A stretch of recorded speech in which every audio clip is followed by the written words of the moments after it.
Ashish Dhyani. Welcome to शिक्षामृतम। आज हम liquid solutions के बारे में पढ़ेंगे। लिक्विड सॉल्यूशंस का मतलब हुआ सॉल्वेंट भी लिक्विड, सॉल्यूट भी लिक्विड। ठीक है, इससे पहले हमने जो पढ़ा था वो था लिक्विड गैस सॉल्यूशंस, जिसमें सॉल्वेंट लिक्विड था, सॉल्यूट गैस था। उससे रिलेटेड हमने एक लॉ भी पढ़ा था, हेनरीज लॉ। ठीक है, आप इसी में आगे जो आएगा that will be called routes law, है ना। उसे समझने से पहले एक कॉन्सेप्ट है इसमें which is called vapour pressure. ये हमें समझना जरूरी है। ठीक, ओके। इसे समझने के लिए लेट्स टेक एन एग्जाम्पल। मान लो कि एक ओपन कंटेनर मैंने यहां पे लिया। ठीक है, इसमें कोई ए लिक्विड मैंने डाल दिया। ठीक है ना, ए लिक्विड मैंने यहां पे डाल दिया। तो यहां पे क्या होंगे भाई, ए लिक्विड के मॉलिक्यूल्स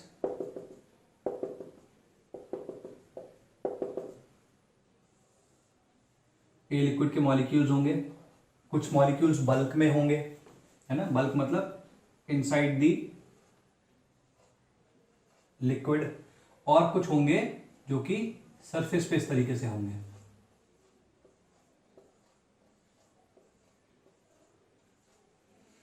ठीक है, तो जो बल्क के अंदर मॉलिक्यूल्स होते हैं उनको हम कहते हैं बल्क मॉलिक्यूल्स, और जो सरफेस के अंदर मॉलिक्यूल्स होते हैं उनको हम कहते हैं सरफेस मॉलिक्यूल्स। ठीक है जी, ओके। अच्छा, द एग्जाम्पल इज बेसिकली, अगर मान लो मैंने एक कंटेनर लिया, ओपन कंटेनर, उसमें मैंने x ग्राम्स ए लिक्विड डाल दिया।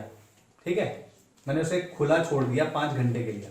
5 घंटे बाद में वापस आया, फिर से मैंने उसके लिक्विड का वेट लिया, उसको नापा, तो उसका जो वेट आया इस बारी, वो जो मास आया वो आया y ग्राम्स। तो you will have to tell me what is the relationship between x and y। क्या x इक्वल टू y होगा, क्या x लेस देन y होगा, या x ग्रेटर देन y होगा। ठीक है, दोबारा से क्वेश्चन बोल रहा हूं। मैंने एक ओपन कंटेनर लिया, उसमें कुछ x ग्राम मैंने एक टाइप का लिक्विड डाल दिया, और मैंने उसे 5 घंटे या कुछ समय के लिए छोड़ दिया। और उसके बाद फिर उससे वापस आके मैंने उसका वेट लिया, मास लिया। मास y ग्राम्स आया इस बारी। ठीक, तो क्या x y के इक्वल होगा, उससे कम होगा, या उससे ज्यादा होगा? तो answer is basically that x is greater than y। ये क्यों हुआ? ठीक है, ये हुआ एक फिनोमेना के कारण जिसे हम कहते हैं इवेपोरेशन। ये तुमने ऑब्जर्व किया होगा, हर जगह ऑब्जर्व किया होगा तुमने कि तो जैसे फर्श पे तुमने पानी छोड़ दिया तो कुछ समय बाद वो सूख जाता है। पोछा लगाते हैं तो पोछा कैसे सूखता है? वो भी इवेपोरेशन के कारण सूखता है। इसी तरीके से अगर तुम किसी ग्लास में, बॉटल में पानी रख दो तो उससे भी पानी इवेपोरेट हो जाता है। तो इस प्रोसेस ऑफ इवेपोरेशन को समझते हैं। ये समझ में आया?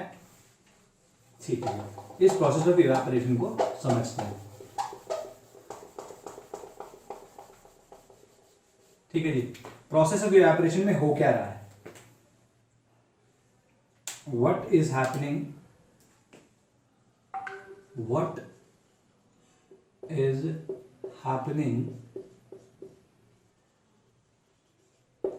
during the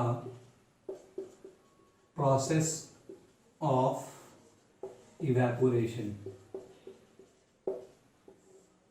First thing is liquid molecules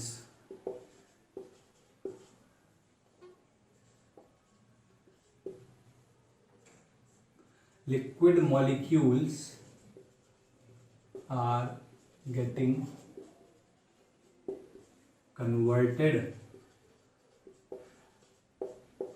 into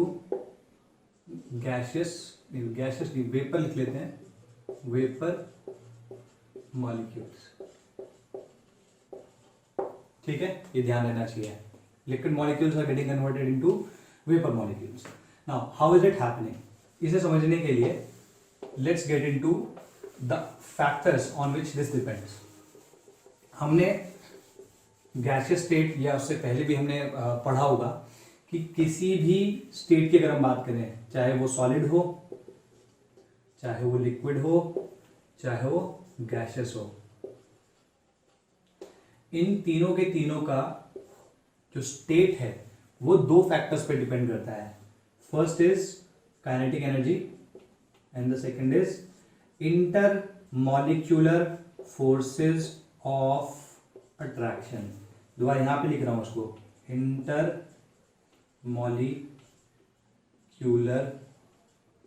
forces of attraction. ठीक है, इंटरमॉलिक्यूलर फोर्सेस ऑफ अट्रैक्शन. ये क्या करते हैं, ये वाले फोर्सेस मॉलिक्यूल्स को बांधते हैं, एक दूसरे की तरफ खींचते हैं. Kinetic energy it's basically not a force but it is a factor which helps the molecules go away from each other, एक दूसरे से दूर जाने में मदद करता है. तो एक तरीके से हम देखें तो ये दोनों के दोनों ऑपोजिंग फोर्सेस हो गए. ठीक है, सॉलिड में intermolecular forces are very high. ठीक है, very high. Kinetic energy intermediate रहेगी, ज्यादा होती भी नहीं है नॉर्मल टेम्परेचर पे. ठीक है, लिक्विड में भी इंटरमीडिएट ही रहेगी. इसमें भी होती इंटरमीडिएट ही है, लेकिन जो इंटरमॉलिक्यूलर फोर्सेस ऑफ अट्रैक्शन है दे आर वेरी वीक और नेग्लिजिबल.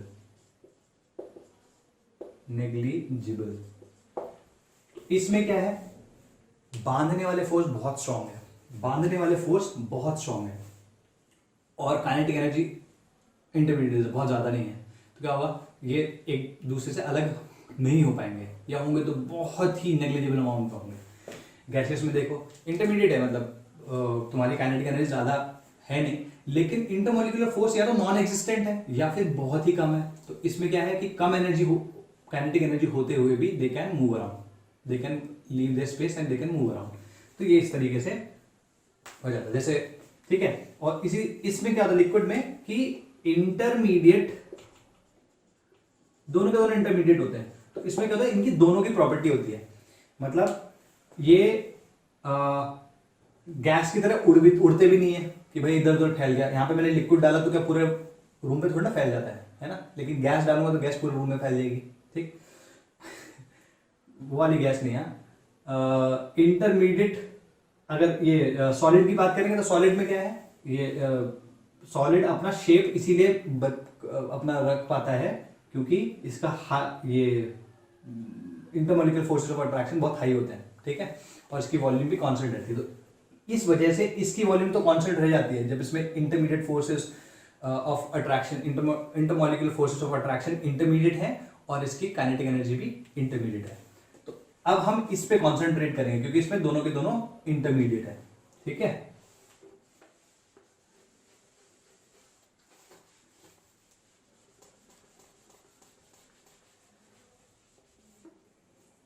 मान लो कि इंटरमॉलिक्यूलर फोर्सेस ऑफ अट्रैक्शन मैं किसी तरीके से कम कर दूं, अगर काइनेटिक एनर्जी सेम भी रखूं तो, या फिर अगर मैं, अच्छा इसको दूसरे तरीके से देखते हैं. अगर मुझे लिक्विड से, इन लिक्विड मॉलिक्यूल्स को लिक्विड से वेपर्स में लेके आना है तो क्या करना होगा, या तो हम उनकी काइनेटिक एनर्जी बढ़ा दें, ठीक है, या फिर काइनेटिक एनर्जी सेम रखते हुए उनका इंटरमॉलिक्यूलर फोर्स कम करा दें, है ना. ये दोनों में से कोई पॉसिबल, अगर दोनों चीजों में से कोई एक पॉसिबल हो जाए तो वो लिक्विड वेपर फॉर्म में चले जाएंगे, है ना. तो जैसे इसमें देखो अगर मैं इसको सेम रखते हुए इसको डिक्रीज कर सकता हूं, या फिर इसको इंक्रीज कर दो, इसको सेम रखो. तो लेट्स सी कि यहां पे क्या हो रहा है. यहां पे ये बल्क मॉलिक्यूल्स हैं, ठीक है. इसमें अगर तुम ध्यान से देखो तो एक दूसरे को अट्रैक्ट कर रहे हैं, ये अट्रैक्ट कर रहे हैं, नॉट रिपेल.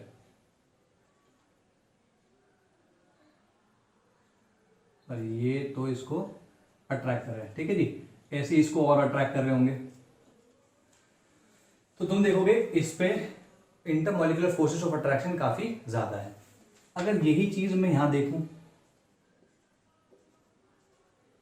सरफेस मॉलिक्यूल्स में इंटरमॉलिक्यूलर फोर्सेस ऑफ अट्रैक्शन या तो नीचे की तरफ लगेगा या फिर एक दूसरे की तरफ, ठीक है, ऊपर की तरफ नहीं लगेगा। तो कंपेयर टू बल्क मॉलिक्यूल्स, इनके ऊपर इंटरमॉलिक्यूलर फोर्सेस कम होंगे, ये वाला केस आ रहा है। दूसरी चीज कि इनका जो बल्क में होते हैं और जो ऊपर होते हैं उनकी काइनेटिक एनर्जी में क्या डिफरेंस होता है। जो सरफेस पे होते हैं उनकी काइनेटिक एनर्जी बल्क वाले मॉलिक्यूल से ज्यादा होती है, ज्यादा नहीं होती तो वो सरफेस पे भी नहीं आते, वो बल्क पे ही रहते, ठीक है। तो दोबारा बोल रहा हूं, surface energy of sorry kinetic energy of surface molecules, दोबारा बोल रहा हूं, kinetic energy of surface molecules is higher than those of the bulk molecules। Clear होगी। तो इस केस में क्या होगा, इस केस में क्या हुआ है कि काइनेटिक एनर्जी भी सरफेस मॉलिक्यूल्स की ज्यादा है और उनके ऊपर इंटरमॉलिक्यूलर फोर्सेस भी कम है ना। तो it will be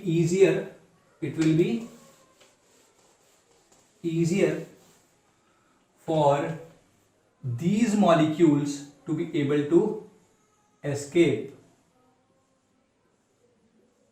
into vapor state than these molecules। ठीक है कि नहीं। दोबारा बता रहा हूं, इनके ऊपर इंटरमॉलिक्यूलर फोर्सेस ऑफ अट्रैक्शन ज्यादा है, इनकी काइनेटिक एनर्जी भी कम है, इनकी काइनेटिक एनर्जी भी ज्यादा है, इनके ऊपर इंटरमॉलिक्यूलर फोर्सेस ऑफ अट्रैक्शन भी कम है। तो इसलिए इनके लिए इजियर होगा to get into the vapour state. तो यहां से वेपर स्टेट में चले जाते हैं। तो ये जो प्रोसेस हो रहा है जिसमें यहां से ये इवेपोरेट मतलब वेपराइज होके वेपर स्टेट में चले जा रहे हैं, इस प्रोसेस को हम इवेपोरेशन कहते हैं, ठीक है जी। तो व्हाट इज इवेपोरेशन, तो ये what is happening during evaporation समझ में आ गया। अब व्हाट इज इवेपोरेशन, इवेपोरेशन की डेफिनेशन लिख लेते हैं, है ना। इवेपोरेशन की डेफिनेशन क्या हुई, इवेपोरेशन की डेफिनेशन हुई it is spontaneous conversion of liquid molecules into gaseous molecules, liquid molecules into gaseous molecules at a particular temperature। ठीक है जी। तो यहां पे ये हो रहा है। दूसरी चीज जब मैंने स्पॉन्टेनियस कन्वर्जन लिखा तो इसका मतलब क्या हुआ, द प्रोसेस ऑफ, भाई ये डेफिनेशन तो समझ में आएगी होगी, the process of evaporation is a spontaneous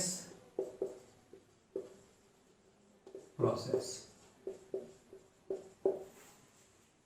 ठीक है जी, अपने आप से हो जाएगा, स्वतः हो जाएगा, हमें कुछ करने की जरूरत नहीं है। उसे किसी भी ग्लास में ऐसे पानी रखोगे तो अपने आप इवेपोरेट हो जाएगा, ठीक। Evaporation is a spontaneous process, ठीक है जी। ओके, दूसरा है कि this process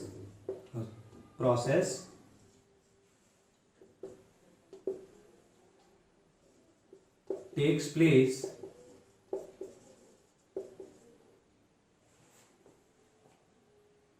at all temperatures, ठीक है, अबव melting point या above freezing point of the liquid।